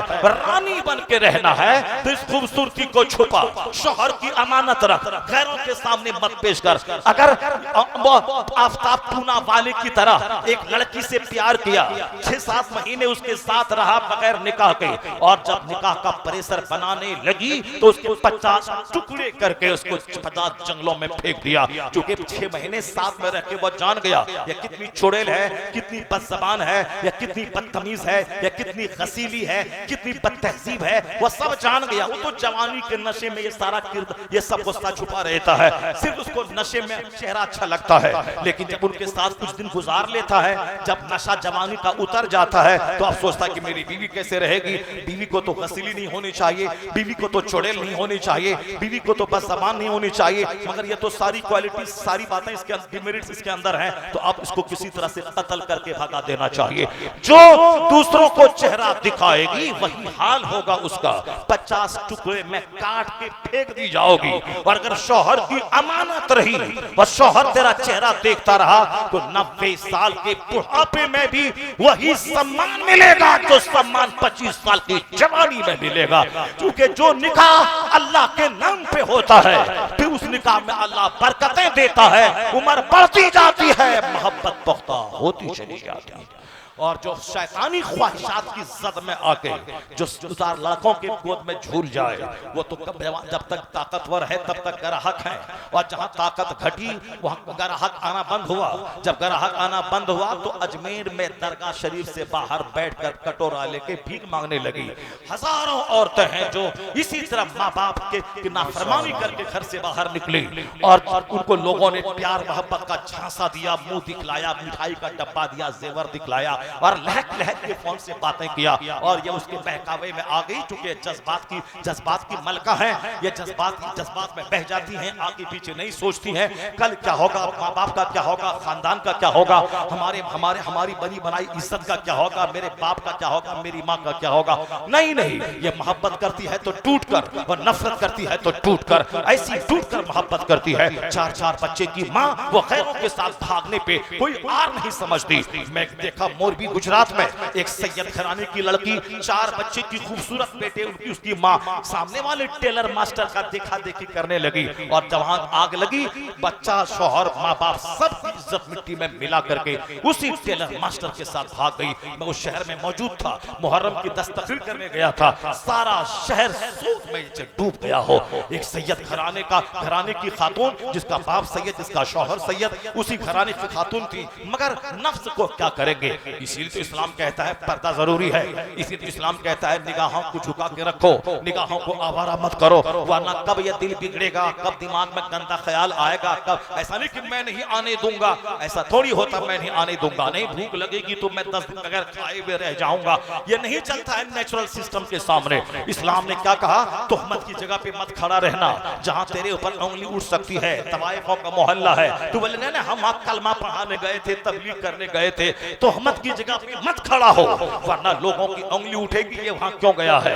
आला हजरत की मस्जिद में उनके खादिम ने अरंडी का तेल डाल के लालटेन जब जलाया, कहा अरे साहब, हाजी साहब ये क्या कर दिया आपने। कहा हुजूर केरोसिन तेल नहीं है बदबूदार, ये अरंडी का तेल है। कहा तो फिर ऐसा कीजिए कि आप तो जानते अरंडी का तेल है, मगर जो लोग रास्ते से गुजरेंगे उनको तो मालूम नहीं है कि अरंडी का तेल है, अब फिर वहां तो केरोसिन है, तो आप इसी लालटेन के पास बैठे रहिए, आप बोलिए इसमें केरोसिन नहीं है, इसमें केरोसिन नहीं है, इसमें केरोसिन नहीं है, इसमें केरोसिन नहीं है। क्यों ऐसा काम करते हैं, लोगों का दिमाग भटकने लगे। तोहमत की जगह पे मत खड़ा हो, निगाहों को नीचे रख। कुल्लिल मोमिनीना यगुद्दू मिन अब्सारिहिम, हबीब आप मुसलमानों से कहिए निगाहें नीचे रख के चले। औरतों से कह दिए कुल्लिल मोमिनात यगुद्दुना मिन अब्सारिहिन्ना, अपनी निगाहों को नीचे करके रखे। मगर आज हालात देखे, चाउमीन, बर्गर, पानी पूरी खा खा करके ऐसा गर्म मजाज आदमी हुआ। ऐसे देखती है हमारी बेटियां, कहां कौन छत पे कौन घूम रहा है, कहां कौन सीटी मार रहा है, कहां कौन इशारा कर रहा है, कहां कौन आंख मार रहा है। ऐसे देख लगती कि लड़की है कि लड़का का बाप है, कुछ समझ में नहीं आता। यहाँ तो लड़का आप आंख में चल रहा है, लड़का आंखें नीची करके चल रहा है और इनकी आंखें उठी रही हैं। खिलाफे खाने काबा का तवाफ करते मुफ्ती साहब किबला से पूछ लीजिए, मर्द है बच के चलता है कि बदन से न टकरा जाए, उनके दुपट्टे से बदन न टकरा जाए, ये ऐसे घूमता। मगर लड़कियां हैं खूब आराम से शान के साथ तवाफ कर रही हैं, कोई फर्क नहीं पड़ता कि मर्दों को धक्का लग रहा है, हाथ लग रहा नहीं। ये पता नहीं कि इन औरतों की तरबियत की कमी की वजह से मोहल्ले से लेके तवाफ़े काबा करने तक इसको कोई सलीका मंदी इसमें नहीं रह गई। कुरान कहता है निगाहें नीची रख और मोटी चादर डाल ले। मर्दों से कहा निगाहें नीची रख, क्योंकि ज़िना का फितना सबसे पहले आंख से ही जारी होता है। नजर बहकती है, फिर दिल बहकता है, आखिरी स्टेज पे कपड़ा खुलता है। आला हजरत 6 साल की उम्र पे हैं, घर से बाहर खड़े हैं, तवाइफ की गाड़ी जा रही है। आपने देखा कि तवाइफ की गाड़ी है, उनकी गाड़ी को देख के आप पहचान गए, क्योंकि सारी औरतें नीम बरहना थी, आप समझ गए। आपने यह दुपट्टा अपने दामन को उठाया और आंख को ढांप लिया। एक बूढ़ी तवाइफ थी, वह बोली वाह साहबजादे वाह, तुमने आंखों को ढांप लिया और इधर नीचे वाला हिस्सा खोल दिया, तुमने आंखों को ढांप लिया, वाह साहबजादे वाह। आला हजरत ने जो जवाब दिया है दुनिया का फ्राइड भी दंग है, माहिर साइकोलॉजिस्ट दंग है, एक्सपर्ट इन साइकोलॉजी माहिर नफ्सियात दंग है। ये 6 साल का बच्चा बोल रहा है या 110 साल का मुअम्मर आदमी बोल रहा है। आला हजरत ने क्या कहा? हाँ, मैंने अपनी आंखों को ढांप लिया, क्योंकि सबसे पहले आंख बहकती है, आंख बहकने के बाद तब दिल में ख्याल पैदा होता, दिल बहकता है, और जब दिल में डिसीजन लेता है कि मुझको ऐसा करना है, तब जाके आखिरी स्टेज में कपड़ा खुलता है। तो मैंने पहला ही स्टेज बंद कर दिया, न आंख बहके, न दिल बहके, न सत्र खुले। अल्लाह समद दुनिया दंग है कि 6 साल की उम्र में इतना बड़ा हिकमतों भरा ख्याल कहां से आया। वो तवाई भी दंग रह गई। क्यों नहीं हो? जो जवान होता है 22 साल में वो हजरत होता है, और जो 6 साल में जिसकी फिक्र जवान हो जाए वो करोड़ों हजरतों का आला हजरत होता है। नारे तकबीर, नारे रिसालत, मसलके आला हजरत, मसलके आला हजरत। वाह माशाअल्लाह। निगाहें नीची रखिए, निगाहों की हिफाजत कीजिए, या दिल को बिगड़ने मत दीजिए, वरना जब दिल बिगड़ जाएगा तो कुछ भी समझ में नहीं आएगा। एक जवान मुरीद, उसका बाप मेरा मुरीद था, उसका बेटा इंजीनियर बना था, खूबसूरत स्मार्ट, जो हजारों में एक नौजवान हो। एक लड़की से मोहब्बत करी, लड़की को मेरे पास लाकर हुजूर उसको कलमा पढ़ा दीजिए। मैंने कहा ठीक है, मैं कलमा पढ़ा देता हूँ। मैं चेन्नई में उसको कलमा पढ़ाया, और मैंने कहा जब तक इसका ईमान मजबूत न हो जाए उस वक्त तक शादी मत करना। मुमकिन है कि यह शादी करने के लिए अभी कलमा पढ़ ली है, और फिर यह कल अपने बुत को देखेगी, उसके सामने सर टेक देगी। मैंने उसको अंग्रेजी जबान में, चूंकि वह तमिल और अंग्रेजी यही दो जानती थी, ब्राह्मण घर की लड़की, मैंने खूब समझाया इस्लाम क्या है, व्हाट इस्लाम से, मैंने सारी बातें बताई। उसके बाद फिर क्या हुआ कि शादी में 2-4 दिन की ताखीर हुई। लड़की अपने घर वालों से बात करी, सिंगापुर चली गई। फिर वह वहां जाने के बाद बोली कि अब मैं इंडिया नहीं आऊंगी और शादी तुमसे नहीं करूंगी। ये लड़का न देखा आओ न देखा ताओ, बगल में ट्रेन की पटरी गुजरी थी, चेन्नई से बंबई वाली लाइन, उसी में गया, अपना सर रख दिया। खूबसूरत नौजवान कट गया, मर गया। वो तो मर गया, लड़की दूसरी शादी कर ली, आराम से बाल बच्चे की माँ हो गई। यही मर गया। उसके मरने से क्या हुआ? इसके मरने से वो जहन्नम में जलेगा, बुरी मौत मरा। वो लड़की तो अपनी जगह रह गई। इसी तरह दिल फेंक आशिक मेरे बच्चे बनते हैं। दिल दे दिया, नहीं माना तो जान दे दिया, कट गया। एक लड़का था, वो फांसी के फंदे पे लटक, गले में चादर लगा दिया और बोला कि देखो तुम अगर नहीं शादी करोगी मुझसे तो मैं मर जाऊंगा, अगर नहीं करोगी शादी मैं मर जाऊंगा। इसी खेल खेल में गले में चादर फंस गई और वह मर गया। वो लड़की अपनी जगह रह गई, उसकी शादी हो गई, वह अपने शौहर के साथ खुश है, और ये गया, ये टिस मार खा गया, मर गया। ये दिल फेंक आशिक मेरे बच्चे बन रहे हैं। मुंह में गुटखा खाना, मोबाइल देखना, फोन से बात करना, और साफ फांसी ले लेंगे, तुम नहीं मिलोगे तो मैं मर जाऊंगा। हाँ, इसीलिए तू पैदा हुआ है। एक लड़की नहीं मिली तो तू मर जाएगा। तेरे पैदा होने का मकसद है अल्लाह की इबादत करना। वमा खलक़तुल जिन्न वल इंसा इल्ला लियअबुदून। जमीन आसमान सूरज चांद सितारे सारी सब कुछ तेरे लिए, और तू पैदा हुआ है अल्लाह की इबादत के लिए। मैंने बच्चों को बताया नहीं, मैंने बच्चों के सामने फिल्म की कहानी बताई तो बच्चा तो आशिक हो ही गया। अब यह दिल फेंक आशिक बना, अपनी जान से हाथ धो बैठा, और जिसकी मोहब्बत में धो बैठा वो हंस रही है तुम्हारी मौत पे। क्यों इस तरह दिल फेंक आशिक बन रहा है? तो आशिक बनने के लिए पैदा हुआ है, एक लड़की के लिए जान देने के लिए पैदा हुआ है। हमारा कसूर है कि मैं घर में कुरान नहीं पढ़ता, हदीस नहीं पढ़ता, बुजुर्गों का चर्चा नहीं करता, मैं बच्चों की तरबियत नहीं करता। तो बच्चे सोचते हैं नौकरी मिल गई तो मुकद्दर की मेराज, लड़की मिल गई तो जिंदगी में कामयाब, लड़की और नौकरी और छोकरी यही मिल गई, कामयाब हो गया। नौकरी जिसको नहीं है वह तुमसे अच्छा जीता है, अच्छा खाता है, तो खिलाने वाला अल्लाह है। आदमी सिर्फ शऊर अपना जवान कर ले, नौकरी देने के बाद आदमी का क्या गत होता है, मिलने के बाद वह सब जान रहा है। 10-10 लाख रुपए जमीन बेचकर रिश्वत देना, और फिर सारी जिंदगी तरह तरह की उलझनों में गिरफ्तार होना। मस्जिद के इमाम से पूछ ले जो 10,000 रुपए महीना कमाता है और आराम से 5 टाइम नमाज बाजमात मस्जिद में पढ़ाता है और पढ़ता है, और रात में तहज्जुद पढ़ता है, और फिर आराम से रहता, उसी 10,000 में रोजाना रसमलाई भी खाता है, और चेहरे में मुश्क कस्तूरी भी लगाता है, और दूसरों को 5,000 रुपए कर्जा भी देता है, क्योंकि इसको मकान दुकान गाड़ी छकड़ा की कोई तमन्ना नहीं है। ये मस्त रहता है, कम कमा के मस्तियां, और फिर यहाँ लाखों लाख कमा के चेहरा सूखा रहता है। जहां सब्र है वहीं सुख है, जहां कनात है वहीं सुख है, जहां नमाज सजदा है वहीं सुख है। मुस्तफा से हट के न सुख है, न वहां राहत है, न मुसर्रत है। खिलाफे पैगंबर कसे रह गुज़ीर के हर चीज पर मंजिल लकाद रज़ीर। मुस्तफा के खिलाफ जो चलेगा कभी मंजिल मकसूद पे नहीं पहुंचेगा। सारी कामयाबियां अल्लाह ने महबूब के कदमों से वाबस्ता कर दी है। मेरे महबूब का गुलाम बन जा, जन्नत वहां दूंगा, दुनिया की इमामत यहाँ अदा कर दूंगा। नारे तकबीर, अब जरा नारे रिसालत, मसलके आला हजरत, नारे तकबीर। आशिक मत बन। दिल फेंक हरिजन का बच्चा 12 घंटे पढ़ रहा है, या मुसहर का बच्चा 18 घंटे पढ़ के डीएम बन रहा है। इतने दलित हैं जो इंडिया में डीएम बन गए। मुसहर का बच्चा ब्लॉक डेवलपमेंट ऑफिसर बन गया, और ये सैयद का बेटा, शेख का बेटा, पठान का बेटा, अंसारी का बेटा, नदाफ का बेटा, जमींदार का बेटा, या दिल फेंक आशिक बन गया।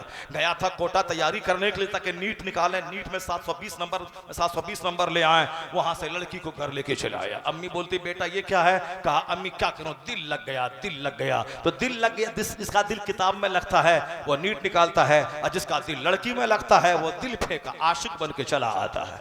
गया काम करने के लिए पंजाब, वहां फैक्ट्री चलाएंगे, काम करेंगे, अरबपति बनेंगे, माँ बाप की गरीबी दूर करेंगे, समाज वालों की, गरीबों, मिस्किनों, माजूरों, बीमारों की खिदमत करेंगे। अब वहां किसी लड़की से आंख मिली, वो लड़की को लेके चला आया। बाप बोलता बेटा ये क्या हुआ? का क्या करे अब्बू, दिल लग गया। इतना उजाड़ दिल को तुमने बना दिया है कि जिससे चाहे लग जाए। तुमने दिल उजाड़ रख दिया है, आंखों को बेलगाम क्यों छोड़ दिया? किताबों पे फोकस कर। वो लड़की उत्तर प्रदेश की जो इस बार नीट में 720 नंबर लाई और हाई क्लास के मेडिकल कॉलेज में उसका एडमिशन हुआ, क्यों? क्योंकि बाप भी सीरियस था, माँ भी सीरियस थी कि मेरी बेटी डॉक्टर नहीं बनेगी। उसके लिए वो अपनी नौकरी की जगह छोड़ करके वहां छुट्टी लेकर के वो चला गया उसका बाप कोटा अपनी बीवी को लेकर, ताकि मेरी बेटी घर जाने के नाम पे टाइम बर्बाद ना हो, यहीं पे रहे। जाहिर सी बात है जो अपनी नौकरी को छोड़ करके बेटी की तैयारी के लिए कोटा में जाके रहे, अपनी बीवी को लेकर रहे, ताकि बेटी का टाइम बर्बाद ना हो। वो कोचिंग सेंटर जाए, पढ़े, और यहाँ भी पढ़े, और सिर्फ 5-6 घंटे सोए, बाकी सारा टाइम किताब पर निगाहें जमा के स्टडी करके नीट निकाले। 720 में 720 नंबर वो लाई। सारा हिंदुस्तान दंग है कि एक लड़का नहीं ला पाता है, और ये लड़की ले पाई। उसके लिए माँ का रोल है, बाप का रोल है, अपनी बेटी के को पंक्चुअल बनाने का रोल है। और हमारा बेटा, जमींदार का बेटा, आशिक बन गया और लड़की को लेके चला आया। क्या वो डॉक्टर बनेगा, क्या MBBS बनेगा, क्या DM बनेगा? ये तो आशिक बन गया। हमारे बेटे आशिक बनने के लिए पैदा हुए हैं। क्योंकि हमारे बेटों के हाथ में मोबाइल है, उसमें है इश्क की कहानी, उसमें मोहब्बत की कहानी, प्रेम की कहानी, फिल्में देखने वाला। मेरा बूढ़ा 70 साल का वो फिल्में देखने का आदी है। क्या करें हजरत, फिल्म देखने की आदत लग गई है, नहीं देखते हैं चैन नहीं मिलता है। अब बचपन से चूंकि आदत बिगड़ी हुई है, इसीलिए वह फिल्म की कहानी को देख करके तसल्ली ले लेता है, जबकि सबको मालूम है जो कुछ फिल्म में होता है वह सब फर्जी कहानी है। वह किसी ने तस्वुराती कहानी लिखा, और 2-4 एक्टर है, वो उसने स्टूडियो में जाकर डांस किया, नाचा कूदा, उछला कूदा, अब वह एक फिल्म बन गई। उसको सब फोटोग्राफर का कमाल है, और उसको आदमी फिल्म हाल में जाके देखता है, लगता है कि सही माना में कूद रहा है, और सही माना में प्यार कर रहा है, सही माना मोहब्बत कर रहा है। वह सब एक्टिंग है, अदाकारी है। जैसे पैसा लेके हंसना, पैसा लेके रोना, वो अदाकारी। मगर मेरा बच्चा उसको ओरिजिनल समझ लेता है, ओरिजिनल समझ करके उसी कहानी को प्रैक्टिकल में दोहराना चाहता है। इसीलिए स्कूल गया, लड़की को लेके चला आया, आशिक बन गया। क्योंकि फिल्म देखता है, और जिनका बच्चा किताब देखेगा वो अपना DM बनेगा। जरा देख ताजुश शरिया, 10 करोड़ मुरीदों का मुर्शिद, पूरी दुनिया के लाखों बच्चे अल-जमतुल अज़हर मिस्र में पढ़ रहे हैं। वह जाते मिस्र में पढ़ने जाते, वहां से अरबी ऐसी तैसी सीख करके चला आया। लेकिन ताजुश शरिया वहां गए, 3 साल रहे, दरियाए नील नहीं देखा, कोहे तूर नहीं देखा। मेरा बेटा दिल्ली जाता है तो यूनिवर्सिटी बाद में, लाल किला पहले देखने घूमने जाता है। अगर मेरा बेटा गया आगरा तो कॉलेज बाद में जाता है, पहले ताजमहल देखने जाता है। चलो डॉक्टर बने ना बने, ताजमहल देख ले, मोहब्बत की निशानी ताजमहल देख ले, वो ताजमहल देखने जाता है। ताजुश शरिया मिस्र गए, मिस्र में दरियाए नील हिस्टोरिकल रिवर है, मगर वह हिस्टोरिकल रिवर देखने नहीं गए। मिस्र में कोहे तूर, वहां देखने नहीं गए, सिर्फ हॉस्टल देखा, दरसगाह देखा, किताब को देखा। 3 साल में वो हाई क्लास का रिजल्ट हुआ कि लाखों अरबों अजम के बच्चों के दरमियान मकामी इम्तियाज हासिल कर लिया। लोग तंग रह गए कि एक हिंदुस्तानी नसाद लड़का अरबी नस्ल को सख्ते में डाल दिया कि कोई मकामी इम्तियाज कोई अरबी नस्ल नहीं लाया। वो ताजुल शरीयत का जबरदस्त नंबर लाया। जो किताब देखेगा नींद नहीं देखेगा, वो तो प्लेस ऑफ डिस्टिंक्शन लाएगा ही, वो स्टूड फर्स्ट लाएगा ही, वो तो सबसे आला नंबर से कामयाबी हासिल करेगा। और जो दरिया देखेगा, जो पहाड़ देखेगा, जो लाल किला देखेगा, जो ताजमहल देखेगा, जो कुतुब मीनार देखेगा, जो चांदनी चौक देखेगा और जो खान मार्केट देखेगा, और फिर उसका तो हाल वही होगा, वो आशिक बन के लेके लड़की लेके चला आएगा। और जो किताब देखेगा वो MBBS की डिग्री लेके आएगा, वो FRCS की डिग्री लेके आएगा, वो हाई क्लास की डिग्री, खानदान का नाम ऊंचा करेगा। नहीं देखा अशरफिया का पढ़ा हुआ एक लड़का मौलाना शाहिद मिसबाही मौलाना बना, दिल्ली गया, तैयारी की, आज वो IAS ऑफिसर बन के बिहार के समस्तीपुर में मौजूद है। समस्तीपुर में यहाँ से नजदीक है, IAS ऑफिसर है। वह किताब पढ़ा, लड़की का चेहरा नहीं पढ़ा, वह किताब पढ़ा, हाई क्लास की नौकरी। मैंने कहा था ना कि प्रधानमंत्री के सामने, DM के सामने प्रधानमंत्री कुछ नहीं है। प्रधानमंत्री आज है, 2024 में इलेक्शन होगा, इलेक्शन वो हार जाएंगे, वो कहां आ जाएंगे, कुर्सी से निकलेंगे, सड़क पे आ जाएंगे, वह गुजरात चले जाएंगे। वह मुख्यमंत्री जी हैं पंडित जी, वो अभी हार जाएंगे, फिर क्या होगा, वह गोरखनाथ मंदिर में आके वो तबला बजाने के लिए आ जाएंगे। इसलिए जब तक कुर्सी पे है तब तक हमारा DM नौकरी मिली एक डिस्ट्रिक्ट का मालिक होता है, और 30 साल तक 35 साल तक जब तक नौकरी है, रिटायरमेंट तक वो डिस्ट्रिक्ट का मालिक रहेगा, ऑफिसर रहेगा, अपने डिपार्ट का हेड रहेगा। हुकूमत वक्त चाहे जो भी आए, मगर ये अपनी जगह रहेगा। अब इसलिए DM हमेशा इस प्रधानमंत्री से ज्यादा बड़े ओहदे का मालिक होता है। वो ऐसे नहीं बनता है DM, 18 घंटे पढ़ना पड़ता है, उसको अपने सारा सुख सुविधा त्यागना पड़ता है, रात की नींद कुर्बान करनी पड़ती है, खाना नहीं देखना पड़ता है, सिर्फ किताब देखना पड़ता है। तो हमारे बच्चे जो लड़की का चेहरा देखेंगे वो आशिक दिलजार हो जाएंगे, और जो किताब पढ़ेंगे वो MBBS डिग्री धारी डॉक्टर बन जाएंगे। इसलिए मैं तुझसे कहता हूं कि लड़कियों का चेहरा मत पढ़ाकर, किताब पढ़ाकर, बुजुर्गों को पढ़ाकर अपने एक लम्हे की कदर क्या कर, ताकि तू DM बनेगा तो 40 करोड़ मुसलमान का सीना फक्र से चौड़ा हो जाएगा। लाल हो तो ऐसा, तू खाएगा, तू पिएगा, तू घर बनाएगा, पर हमें फक्र होगा 40 करोड़ मुसलमानों को हिंदुस्तान में कि मेरा लाल DM बन गया। अगर तू आशिक बन गया, किसी ब्राह्मण की बेटी से प्यार कर लिया और तुझको वह गर्दन काट दिया और दंगा फसाद हो गया, हजारों बस्तियां जल गई, तो फिर लोग क्या, तो तेरी माँ तेरे बाप तो मिट्टी में गड़ जाएंगे। इनकी वजह से 40 करोड़ मुसलमानों की नाक कट गई, मुसलमान रुस्वा हो गए, मुसलमान जलील हो गए, हजारों घर उजड़ गए, हजारों दुकानें खत्म हो गई। ऐसा काम कभी मत करना कि तुम्हारी वजह से माँ बाप की बनी बनाई इज्जत मिट्टी में मिल जाए। इसलिए हमारे बुजुर्गों ने 100 साल पहले आला हजरत ने कहा था, यह दिल कीमती है, इसको लड़की को क्यों देता है? अल्लाह ने इसलिए पैदा किया, किसी लड़की को दिया जाए। तू DM बन, तू आला ओहदे पे जा, 4 शादी कर खूबसूरत शहजादियों से, पर 100 लड़कियों के बाप तेरे पास आएंगे और कहेंगे मेरी बेटी से शादी कर ले, मेरी बेटी DM है, मेरी बेटी SP है, मेरी बेटी मास्टर टीचर प्रिंसिपल कॉलेज की प्रोफेसर है। तो जो तुम्हारे पास हजारों रिश्ता आएगा और तुम आशिक बन के एक लड़की की गुलामी करके क्यों इज्जतों को मिट्टी में मिलाता है? आंख को सुरक्षित रख, आंख की हिफाजत कर, खूब किताबों को स्टडी कर, मेहनत मुशक्कत से पढ़ा कर। आशिक ही बनने का शौक है, किसी लड़की का आशिक मत बन। आला हजरत ने 100 साल पहले कहा था, यह दिल कीमती पाठ है, लड़की को मत दे। दिल है वो दिल जो तेरी याद से मामूर रहा, सर है वो सर जो तेरे कदमों पे कुर्बान गया। आशिक बनना है, लड़की का आशिक मत बन, मुस्तफा जाने रहमत का आशिक बन जा। आशिक रसूल बनेगा तो वह किरदार रोशन होगा, यहाँ सुख सुविधा सहूलत मिलेगी, इज्जत मिलेगी, राहत मिलेगी, और मरेगा तो मुस्तफा की शफाअत से जन्नतुल फिरदौस की। नारे तकबीर, नारे रिसालत, मसलके आला हजरत, इस्लाह मुआशरा। आशिक रसूल बन, किसी आशिक खवातीन मत बन, आशिक रसूल बन, आशिक रसूल बन, आशिक रसूल बन, आशिक रसूल बन, तब तेरा बेटा आशिक रसूल बनेगा, कुतुब अब्दाल बनेगा। निगाहों की हिफाजत कर, अपने बदन की हिफाजत कर, तब तेरा घर आने वाली नस्लें तेरी कब्र में ठंडक पहुंचाने का जरिया बन जाएंगी। जब आप मर जाएंगे, कब्र में चले जाएंगे, अगर बेटा आपका लुच्चा लबरा हुआ तो आपको शदीद तकलीफ आपको कब्र में होगी, लेकिन अगर बेटा सजदा करने वाला नेक परहेजगार हुआ और आपके अमाल हफ्ते में 2 दिन पेश किए जाएंगे आप पर, तो अपने बेटों का सजदा, उसका तकवा, उसका जिक्र अस्कार देखने के बाद आपकी रूह कब्र में ठंडी होगी, आपका कलेजा वहां ठंडा होगा। इसलिए ऐसी औलाद छोड़ के मरिए ताकि आपका कलेजा कब्र में ठंडा हो।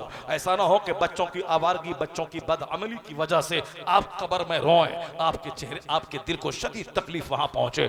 आने वाली नस्लें खूबसूरत बने, आने वाली नस्लें सेहतमंद बने, आने वाली नस्लें तालीम याफ्ता बने, उसके लिए सब्र करना होगा, धैर्य करना होगा, सेल्फ कंट्रोल, नफ्स पे काबू रखना होगा, आंख को उजड़ने से बचाना होगा, दिल में गंदे गंदे ख्याल लाने से रोकना होगा, सेल्फ कंट्रोल, गुस्से पे कंट्रोल, नफ्स पे कंट्रोल, हाथ पे कंट्रोल, शर्मगाह पे कंट्रोल, पांव पे control, control control control, self control करना होगा। बदन में तो आग लगी, एक खूबसूरत लड़की जा रही है, ट्रेन पे बैठी है, मन तो करता है कि हाथ पकड़ ले, लेकिन जहां हाथ पकड़ा वह सारी दाढ़ी पगड़ी सब खत्म हो जाएगी, सारा खेल तमाशा खत्म हो जाएगा। 1 मिनट पहले हुजूर है और 1 मिनट के बाद जहां हाथ पकड़ा उसके बाद खजूर बन जाएंगे आप, सारे लोग मसल के खा जाएंगे। मुझे याद है बंबई की एक मस्जिद में इमाम साहब, चूंकि बंबई में किस झोपड़पट्टी में किस कदर गलियां होती हैं और वहां किस तरह से खवातीन पानी के आने के बाद गलियों में कपड़ा साफ करने के लिए निकल आती हैं, जो बंबई देखे हैं उसको मालूम है। मोहल्ले की मस्जिद में हजारों लोग नमाजी बंबई में तो वहां मगरिब के टाइम में इतना मेला रहता है, जो हमारे गांव बिहार में ईद और बकरीद की नमाज में उतनी भीड़ नहीं होती है जितनी भीड़ वहां मगरिब के टाइम में बंबई की मस्जिदों में लगती है। अगर यकीन आए तो जाके देखें, मौलाना मुफ्ती साहब से पूछ लिया करें कितनी भीड़ लगती है। मगरिब में भीड़, इशा में भीड़, फजर में उतने लोग रहते हैं जितने लोग आप यहाँ जुमा में नहीं रहेंगे, इतनी भीड़ें रहती है। तंग गलियां, उन्हीं गलियों में 5 मंजिला मस्जिदें और मस्जिदें सारी फुल जुमा के दिन, और मगरिब में नीचे इतने फुल कि सड़क पे लोग नमाज पढ़ते। मैं 10 साल जोगेश्वरी ईस्ट हरिनगर बंबई में मैंने मुहर्रम का 10-12 रोजा खिताब किया है, 10 साल तक 12 दाई 120 तकरीरें मैंने उसी एक मोहल्ले मैंने की है। मैंने सारा नजारा देखा है, उसी मस्जिद की कहानी जिसमें मैं ठहरता था। हजरत एक इमाम साहब थे, असर के बाद निकल गए और साहब निकले, एक औरत वहां कपड़ा धो रही थी, इससे बर्दाश्त नहीं हुआ। उसको देखने के बाद, वहां ठंडे माहौल में रहने के बाद लड़कियां ऐसे ही वहां की औरतें तंदुरुस्त हो जाती हैं और उसका रंग भी बिल्कुल साफ हो जाता है, निगाहें नीची नहीं रही, ऐसे देखने लगी, आउट ऑफ कंट्रोल हो गया, बाजू पकड़ लिया, जहां पकड़ा सारा खेल खत्म। मगर पूरे मोहल्ले में हल्ला हो गया, इमाम साहब ने हाथ पकड़ लिया, हाथ पकड़ लिया, हाथ पकड़ लिया। मगरिब से पहले पहले उनको रफू चक्कर होना पड़ा, भागना पड़ा, वरना तो लोग उसका होलिया बिगाड़ देता। जो मुसाफा करके हाथ चूमता था, सिर्फ नजर बहकी, हाथ बहका, हीरो से जीरो हो गए, निकल गए। अभी जुमा के दिन बंबई में बहुत बड़ी मस्जिद, हजारों आदमी नमाज पढ़ते, मरकजी मस्जिद, वह एक इतना बड़ा इमाम था, कुरान बड़ा अच्छा पढ़ता था और कुरान अच्छा पढ़ता था, मस्जिद से नजराना मिलता था रमजान में 2 लाख 2.5 लाख, और उस अलग से 5 लाख कमा लेता था। चूंकि कोई डॉक्टर साहब और इमाम साहब आइएगा दावत पे, खाना खाना है, वो गए इफ्तार करने के लिए गए, जब कुरान सुना दीजिए हमारे बाल बच्चे सुन लें। अब वो कुरान पढ़ना शुरू, इतना जबरदस्त किरात करता था कि अब साहब औरतें 5000, उनकी बेटी 10,000, वो 10,000 और 50,000 लेके आ गया हो। तो हम लोग बिहार वाले हैं, इमाम साहब की अहमियत नहीं जानते हैं। इमाम साहब को क्या जुमा के दिन 100 रुपए दें, हम तो अक्सर बोलते हैं, हम लोग तो नोच के खाने वाला है। इमाम साहब से निकलते, मस्जिद से निकले, उसी के कमरे में जाके बैठ गए, इमाम साहब को क्या देंगे, उसी का नजराने से चाय पी के वहां से चले आए। अब तो रोज इमाम साहब चाय पिलाता रहे। मिलाद पढ़ करके शक्करपाला लाए हैं इमाम साहब, वो रखते हैं प्लास्टिक में, आया नमाज इमाम साहब शक्करपाला भी खा लिया, उसकी चाय भी पी लिया और अतर भी सूंघ लिया, वहां से चल दिया और बोलता देखो इमाम साहब को ठग लिया। ये हम लोग ठगने वाले हैं, खुद ठगा जाते हैं। बंबई वाले जुमा के दिन इमाम साहब को 100 रुपए 500 रुपए नजराने देते हैं। इमाम साहब मेरे घर में दावत है, दावत पे गए, बिरयानी भी खिलाई, 10 टाइप का फल खिलाया, पपीता है तो साहब वो अमरूद है, सेब है, संतरा है, काजू है, किशमिश है। हम लोग जब आते हैं, मौलाना बन के सूटकेस लाया घर में और बिस्किट और दालमोट दे देता है बिहार में, बिस्किट और दालमोट। मगर वे बिहार चूंकि मुफ्ती साहब रहे हैं बंबई में, नासिक में, इसलिए दस्तरखान इनका बड़ा आज कुशादा था, बादाम भी था, काजू भी था, काला जामुन भी था, सफेद रसगुल्ला भी था और साहब क्या है कि वो काला किशमिश भी था। ये सारा मैं दिल बाग बाग हो गया। मौलाना साहब माशाअल्लाह जबरदस्त, ये है आलिम दीन। और आम आदमी के यहाँ जाते हैं तो वह बिस्किट और दालमोट, बिस्किट और दालमोट, जो आज से 15 साल पहले वो चाय और लड़वा होता था, लड़वा बिस्किट जो होता था वो, और लड़वा बिस्किट, और आजकल क्या है बिस्किट और दालमोट दिया। इमाम साहब हैं, लगे कि मेरा रहनुमा आया है, वो दस्तरखान मत देख, दिल देखा जाता है, इसके दिल में कितनी मोहब्बत है। दस्तरखान कुशादा करता है तो मोहब्बत उसकी झलकती है। बस नफ्स पे कंट्रोल, जो पांव चूमता था उसे 1 मिनट में भगा दिया। वो कारी साहब क़िरात सुनने के बाद एक हजार में एक लाख रुपए एक घर में को नजराने मिलते थे। रमजान की कमाई से साल भर मस्ती से खाता था। जुमा के दिन नजर बहक गई, दिल बहक गया, दिल कमजोर हो गया। उसी कमजोरी में बेचारा एक गलत काम में पकड़ा चला गया। अब जुमा से पहले पहले जल्दी से सारा सामान लोड करके गाड़ी पे रखो और भागो जल्दी यहाँ से, वरना सारा मुक्तदी तुम्हारा चेहरा बिगाड़ देगा। इतनी इज्जतें, लाखों की कमाइयां, पांव चूमना, दस्तबोसी, थोड़ा सा नफ्स कंट्रोल से बाहर हुआ, पिटाई और भागा शहर छोड़ के। इसलिए सेल्फ कंट्रोल, नफ्स पे कंट्रोल, निगाहों पे कंट्रोल। कुरान कहता है निगाहें नीची रख, कुरान कहता है निगाहें नीची रख। और कुरान मुस्तफा क्या कहते हैं? शर्मगाह की हिफाजत कर, आंख की हिफाजत कर, जबान की हिफाजत कर। मेरा दोस्त है, चौक पे खा रहे थे पान, पान खिला रहे थे, एक टुकड़ा के पान का 2 टुकड़ा किया, खिलाया, दोस्त खाओ, और उसी बोली बोली में जबान बहक गई। कुछ ऐसा बोला कि दोस्त चप्पल खोला, मारना शुरू किया। सारा आदमी जमा हुआ, बोला अरे क्या हुआ क्या हुआ? का ये मेरा दोस्त था, मगर देखी थी खतरनाक ऐसी गंदी बातें बोल दिया कि मुझसे सहा नहीं गया, मैंने इसको मार दिया। जबान पे कंट्रोल। ऐसा नहीं कि दोस्त है तो जो चाहे सो बोल दे, बीवी है तो जो चाहे सो बोल दे, बच्चा है तो जो चाहे सो बोल दे, शागिर्द है तो जो चाहे सो बोल दे। नहीं, ऐसे गंवार जाहिल किस्म के लोग मकतब में बैठे हैं जिसको मकतब में बैठना नहीं चाहिए। बच्चा पढ़ने के लिए आता है, बच्चों को हौसला बुलंद करना चाहिए, उसका करेज बुलंद करना चाहिए, उसको हौसला देना चाहिए। इतना हौसला, ये चपरासी बनने वाला था वो डीएम बन जाए, मगर ये नालायक किस्म के उस्ताद बैठे हैं मकतब में, हरवाहा चरवाहा, वो बैल छोड़ के मकतब में आ गया। अब ये बच्चों से क्या बोलता है? तेरा बाप जाहिल है, तेरा बाप नहीं पढ़ा है, तू क्या पढ़ेगा? तू सवाल के वक्त में पैदा हुआ है, मारेंगे एक तमाचा के चेहरा लाल कर देंगे, मारेंगे एक तमाचा। यहाँ से आया है, बाप पढ़ा नहीं, दादा पढ़ा नहीं, ये पढ़ने आया है।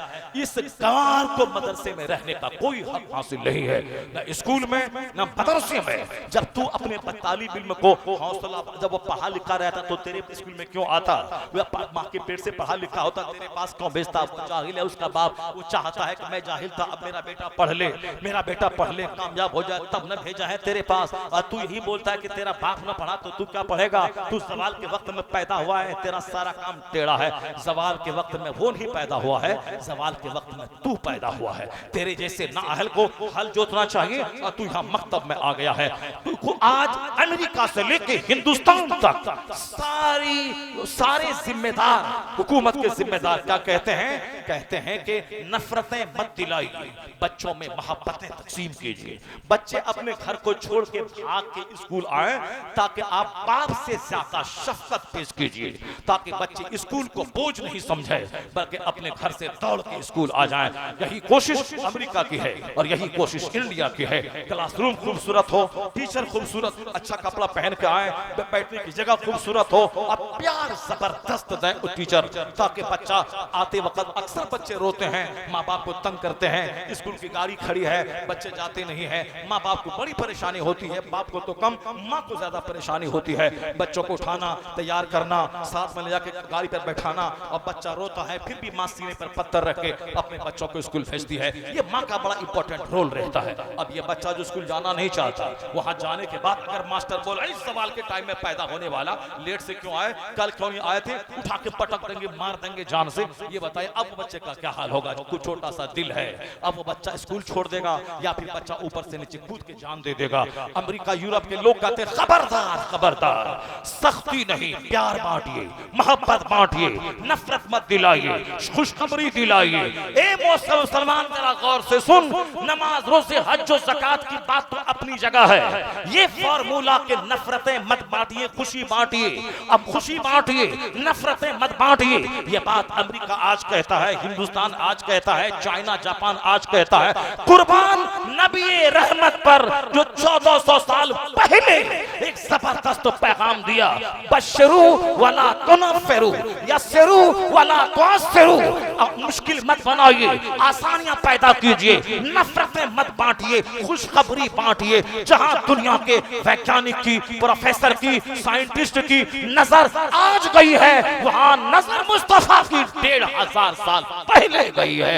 इसलिए आला हजरत ने कहा, न कोई थिंकर बड़ा, न प्रोफेसर बड़ा, न कोई वैज्ञानिक बड़ा, न कोई प्रोफेसर बड़ा, कोई नहीं बड़ा है, सबसे आला व औला हमारा नबी, सबसे बाला व बाला हमारा।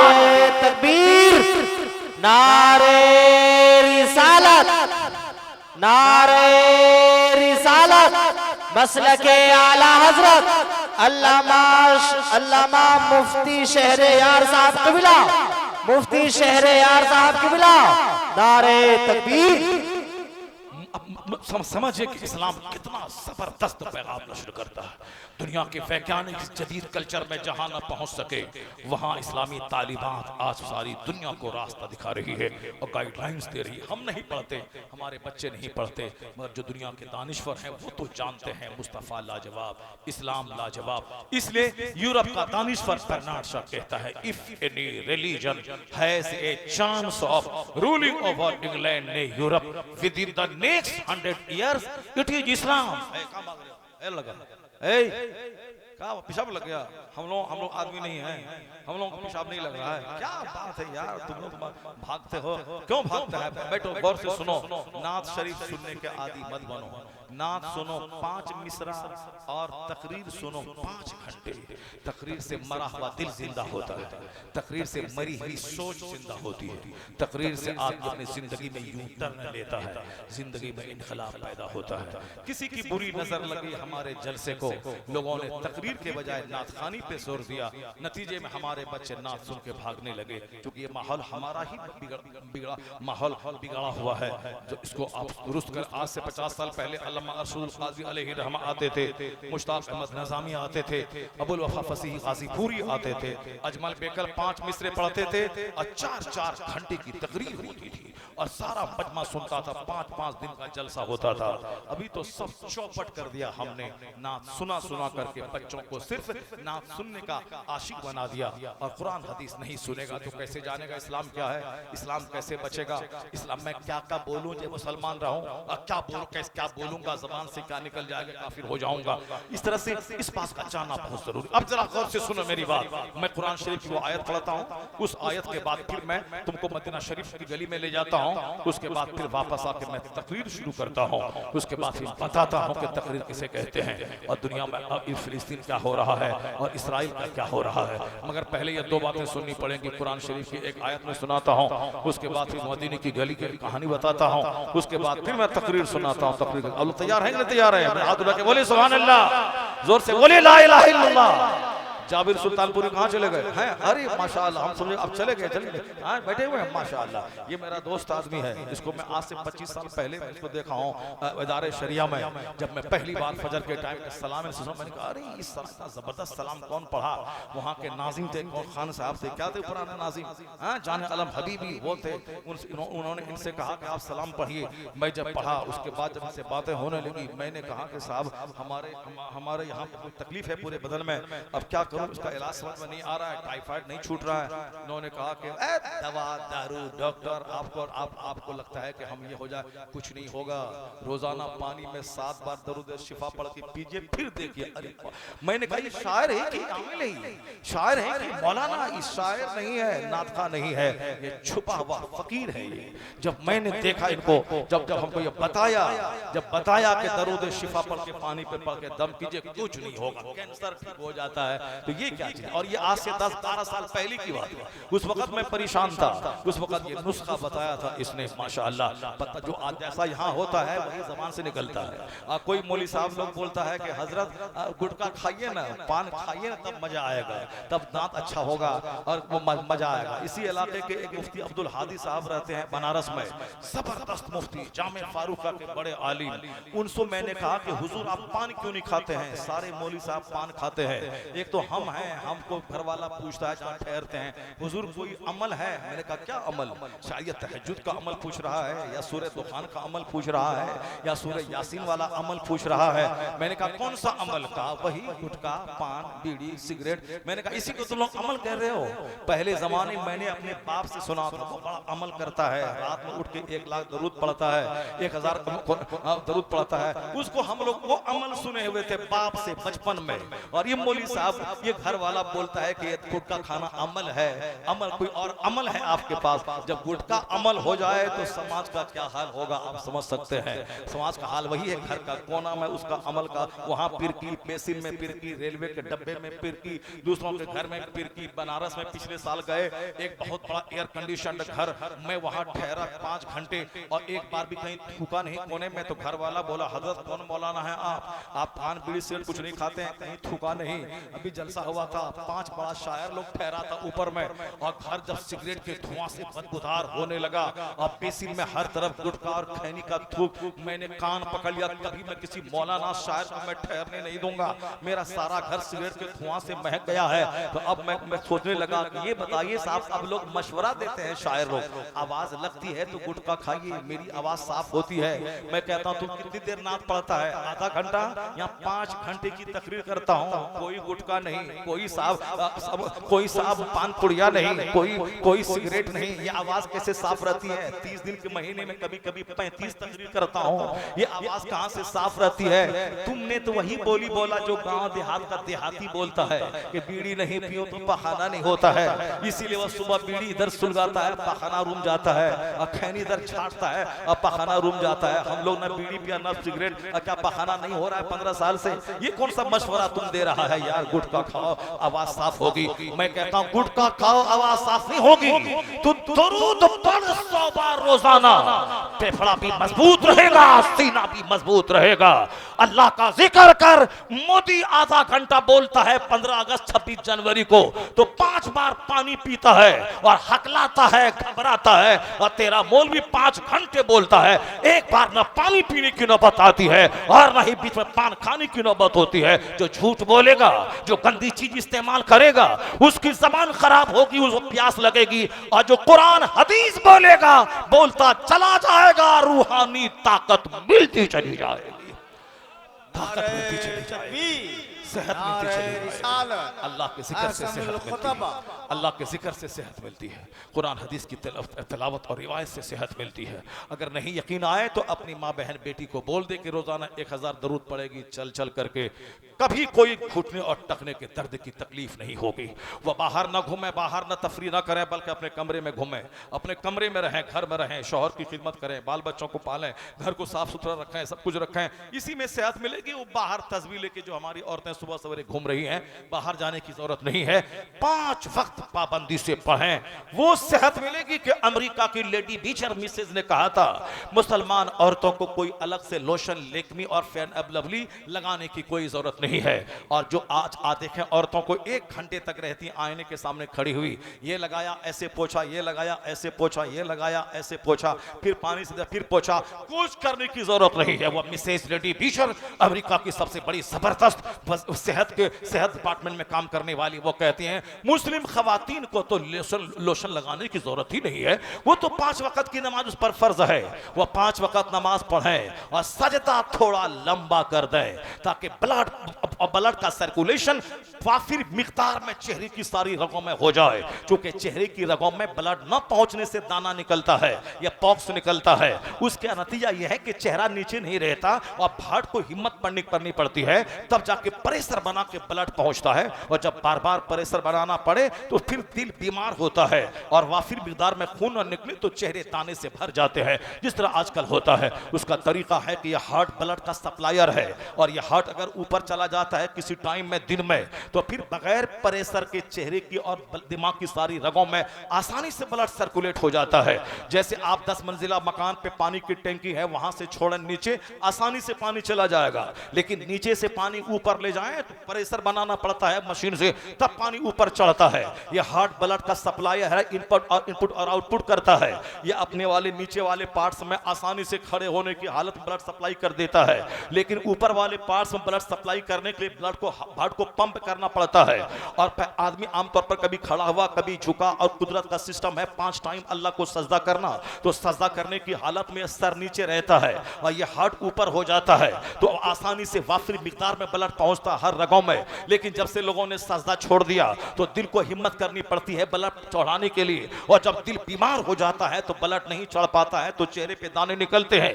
वो मिसेज लेडी बीचर कहती है मुसलमान औरतों को लोशन केमिकल लगाने की जरूरत क्या है, वो तो सजदा करें जो उस पर जरूरी है, और सजदा थोड़ा लंबा करें, और सजदा के बाद आईना में अपना चेहरा देखें। हजारों लोशन वो काम ना करेगा जो लंबा सजदा उसके हुस्न दे देगा, उसके चेहरे पे निखार पैदा हो जाएगा। इसलिए मुसलमान औरतों को कोई लेकमी, कोई फेयर एंड लवली और कोई लोशन लगाने की जरूरत नहीं है। वह सजदा करें सेहत मिलेगी, वह दरूद पढ़ें सेहत मिलेगी, वह जिक्र अस्कार करें सेहत मिलेगी, वह खुश रहें सेहत मिलेगी, शौहर को खुशी बांटें सेहत मिलेगी, शौहर की माँ को माँ समझें सेहत मिलेगी, अपने चेहरा को अजनबी मर्दों से बचाएं सेहत मिलेगी। वरना इज्जत आबरू सब लूटेगी तो यहां भी आग में जलोगी, बेचैनी की आग में। अब मरने के बाद तो आग तैयार है।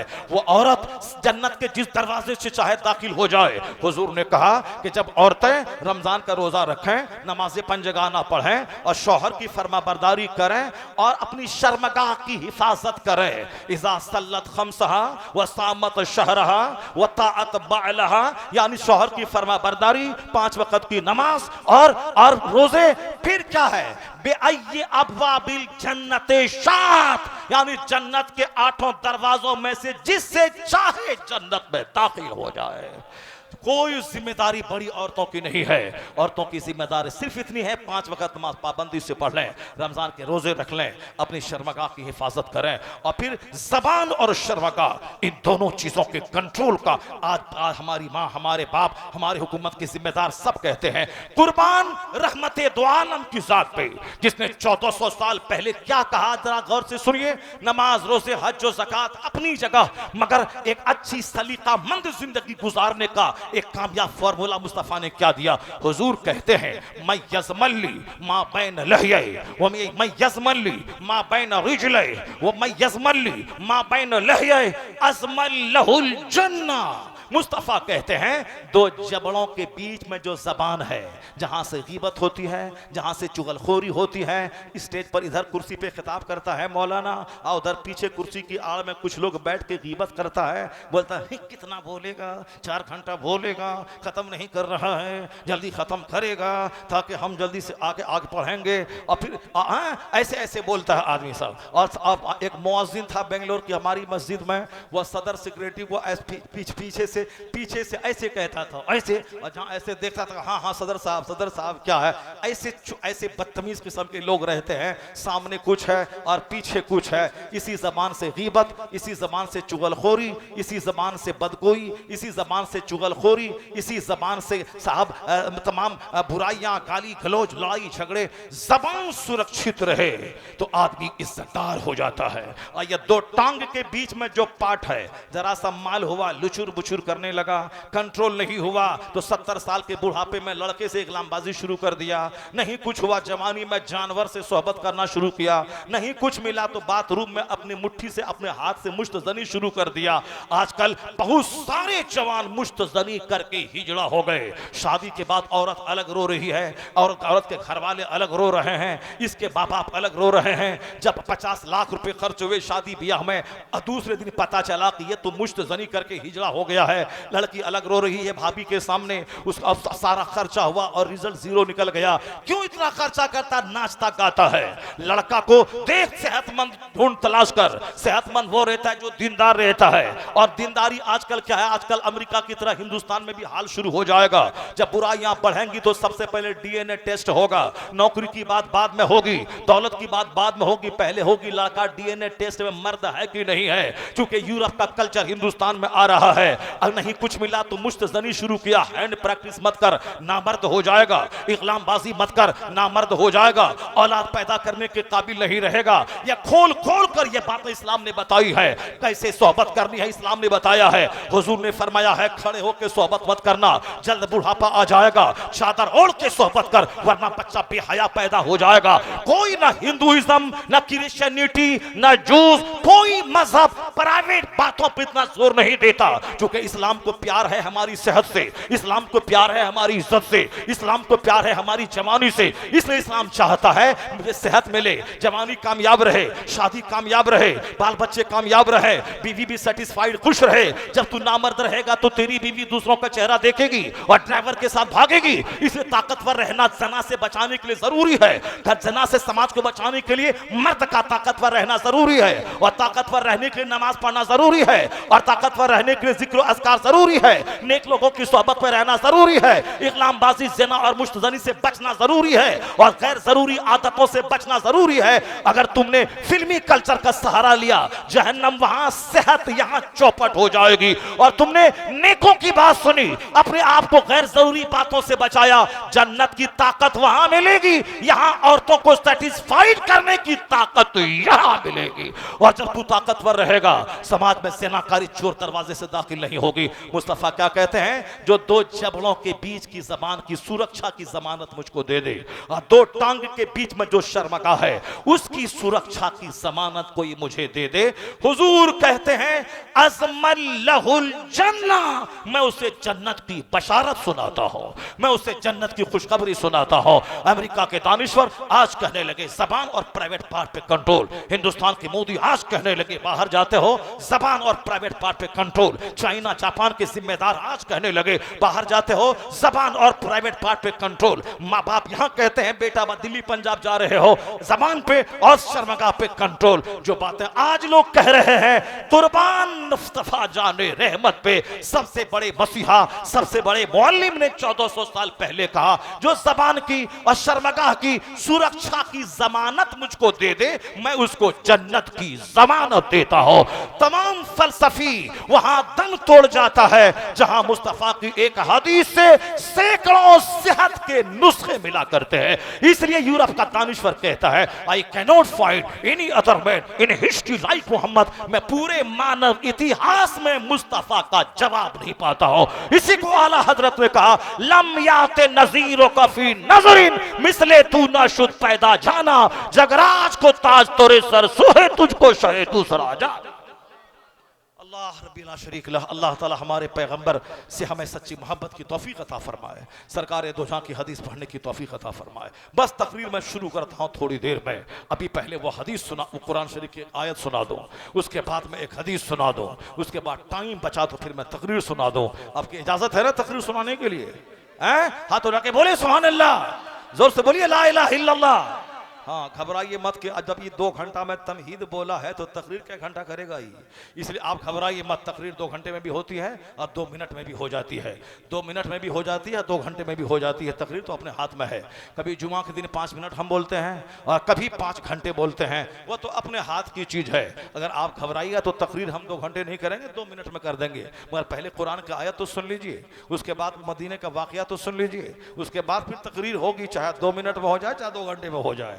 एक बार दरूद शरीफ पढ़िए, अल्लाहुम्मा सल्ली अला सय्यदना व मौलाना मुहम्मदिन मअदनिल जूद वल करम व आलिहि व बारिक व सल्लिम। जरा जोर से बोलिए अल्लाहुम्मा सल्ली अला सय्यदना व मौलाना मुहम्मदिन मअदनिल जूद वल करम व आलिहि व बारिक व सल्लिम। सलातु व सलामन अलैका या रसूल अल्लाह। 2:30 बज गए, 2 घंटे लगभग हो गए। हाँ, 2 घंटे अब वो आयत बाकी रह गई, अब आयत बाकी रह गई, और उसके बाद वो हदीस भी बाकी रह गई और तकरीर भी बाकी रह गई। अब इंशाल्लाह आइंदा साल है ना, आइंदा साल इंशाल्लाह, अब वो आयत भी इंशाल्लाह आइंदा साल और वो हदीस भी इंशाल्लाह आइंदा साल, मदीने पाक की वो कहानी भी इंशाल्लाह आइंदा साल, और फिर तकरीर भी इंशाल्लाह आइंदा साल। अलबत्ता इतना ज़रूर याद रख लीजिए कि आप चाहे कुछ भी करें, गिरह बांध के रख लीजिए कि इस्लाम वो मजहब है जो मजहब दबने नहीं आया है, कुफ्र दबाने आया है, जो मगलूब होने नहीं आया है, गालिब होने के लिए आया है।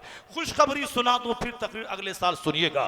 मुस्तफ़ा कहते हैं ला यबका अला ज़हरिल अर्द बैतु मदरियम वला फब्र इल्ला अदखलहुल्लाहु कलिमतल इस्लाम। इस रुए ज़मीन पर कोई कच्चा पक्का घर नहीं बचेगा मगर वहाँ अल्लाह इस्लाम का कलमा दाखिल फरमा देगा। और मुस्तफ़ा कहते वो दिन आने वाला है जिस दिन दुनिया पाप से भर जाएगी और यहूदी का जोर जाहिर होगा, कुफ्र से दुनिया भरेगी। उस वक़्त में दज्जाल आएगा, फिर दुनिया में घूमेगा, जनाबी ईसा जाहिर होंगे।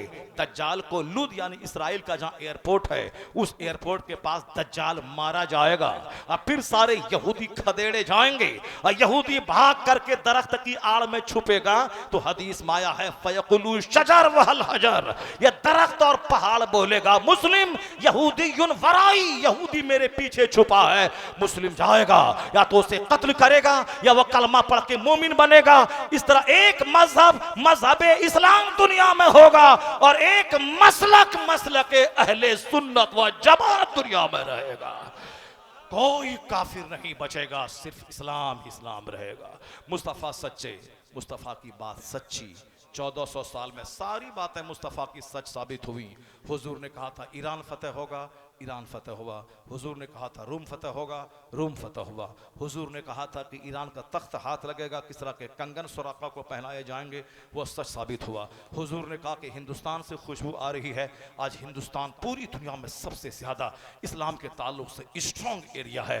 आज़ादी के साथ जलसे, आज़ादी के साथ जुलूस, आज़ादी के साथ मस्जिदें। यहाँ हम जितना चैन से जलसा कर लेते हैं दुबई में नहीं होगा, कतर में नहीं होगा, सऊदिया में नहीं होगा। एक इज्तिमा है हज का और बाकी उस इज्तिमात की खैरात जलसों की सूरत में पूरे हिंदुस्तान में रोज़ाना होता है। हमारा हिंदुस्तान सलामत रहे, हमारे मुल्क की इज्जत सलामत रहे, हिंदुस्तान की फ़ज़ा सलामत रहे। अल्लाह बदनिगाहों की बदनिगाही से बचाए। वो दिन आज आने ही वाला है, उससे पहले आप नेक बन जाएं, सजदा करें, मस्जिद को आबाद करें। जब आप आबाद करेंगे मस्जिद को, ये मस्जिद आपके हक में दुआ करेगी। फिर क्या होगा, समाज चोरों से पाक हो जाएगा, तहज्जुद गुजारों से समाज भरेगा।